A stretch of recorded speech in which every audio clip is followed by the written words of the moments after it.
আজকে যদি শেখ হাসিনা যুক্তির টেবিলে বসে বলে যে আমি তো 16 বছরে আমার পিয়ন করেছে 400 কোটি টাকার দুর্নীতি, আর আপনার তো 6 মাসে করেছে 311 কোটি টাকার দুর্নীতি, তাহলে দুর্নীতিতে বড় কে, আমি না আসিফ মাহমুদ?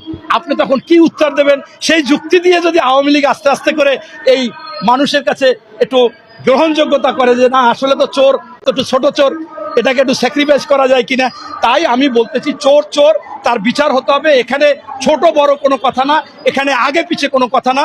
1 টাকা চুরি করলো সে চোর, বেশি চুরি করলো চোর। চোরের যদি শাস্তি না হয় তাহলে এরকম বিভিন্ন রকম জনগণের কাছে বলে এই প্রতারণা আশ্রয় নেবে।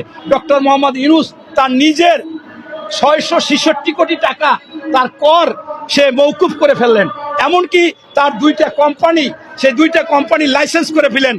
আপনার গ্রামীণ একটা কোম্পানির লাইসেন্স বিদেশে ম্যান পাওয়ারের। আবার দেখলাম যে এই গ্রামীণ ফোনের আগে সরকারি ছিল পার্সেন্টেজ ছিল 35%, এখন নাকি 10%। তাহলে কেন এটা আপনি করলেন?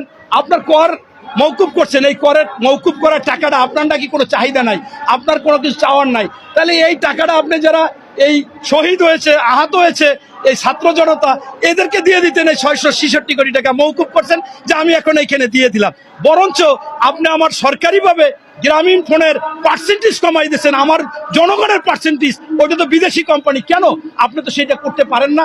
এবং এছাড়াও আমি বলতে চাচ্ছি যে আজকে কিছু কিছু লোকের লোভ হয়ে গেছে, চেহারার লোভ যদি হয়, ক্ষমতার যদি লোভ হয়, সেখানে অনেক সত্য কথা টিকবে না।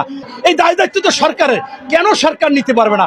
আজকে এই সরকার সংস্কারের কথা বলতেছে, কখনো কোন নির্বাচন আগে পরে হবে। আরে ভাই, আমরা তো আরো একটা সরকার দেখেছিলাম, এরশাদ বিরোধী আন্দোলন আমরা করেছিলাম, সেই আন্দোলনে আমরা দেখেছিলাম যে মাত্র 90 দিনে বিচারপতি শাহাবুদ্দিন সাহেব বাংলাদেশে নিরপেক্ষ ভূমিকা পালন করেছিলেন এবং প্রত্যেকটা মানুষ তার গুণগান গেয়েছে।